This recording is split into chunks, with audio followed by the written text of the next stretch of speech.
Exprimer au nom de mon groupe sur cette e-pétition. C'est incontestablement, Madame la maire, une avancée démocratique, mais vous en conviendrez, 3 minutes par groupe pour parler d'un sujet qui s'impose, élus et citoyens, pour les 20 prochaines années, c'est vraiment trop peu, voire dérisoire.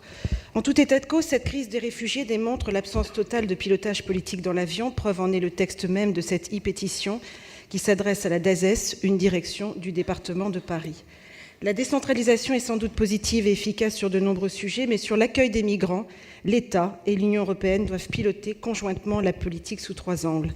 Le premier, c'est bien évidemment des contrôles aux frontières de l'Union européenne plus efficaces avec le renforcement de Frontex.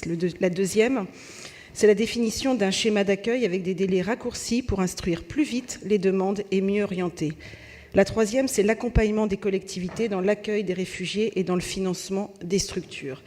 Naturellement, les collectivités locales doivent prendre toute leur part dans l'accueil des réfugiés, c'est-à-dire en appui logistique, et c'est ce qui se fait d'ailleurs dans le 9e arrondissement, et c'est une bonne chose, Madame Versini, aux 2 cités Charles Godon avec le centre d'accueil pour jeunes migrants, dont j'ai accompagné l'ouverture en tant que maire du 9e arrondissement pour que cette structure soit acceptée des riverains.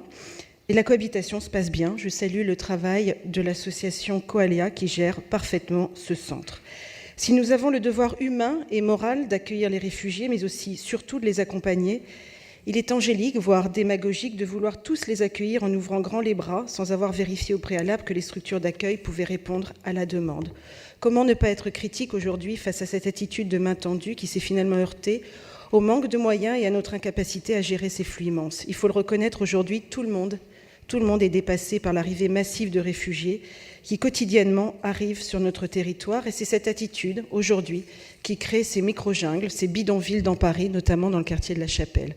Je voudrais remercier, moi également, les associations qui ont appelé l'attention de notre Assemblée sur ce sujet absolument majeur.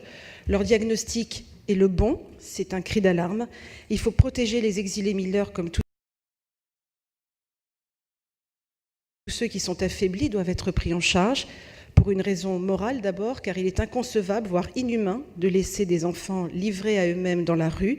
C'est une évidence, parce que si nous ne les protégeons pas, d'autres s'en chargeront, et je pense bien évidemment aux réseaux mafieux et de prostitution, par exemple. Alors si le diagnostic de cette pétition est le bon, les solutions doivent venir de l'État français, bien sûr, et de l'Union européenne, car l'Europe doit être au rendez-vous de l'histoire et démontrer l'attachement à ses principes fondateurs. Et nous, collectivités locales, devrons être des partenaires fiables et mobilisés pour offrir à ces réfugiés un accueil digne de ce nom. Je vous remercie.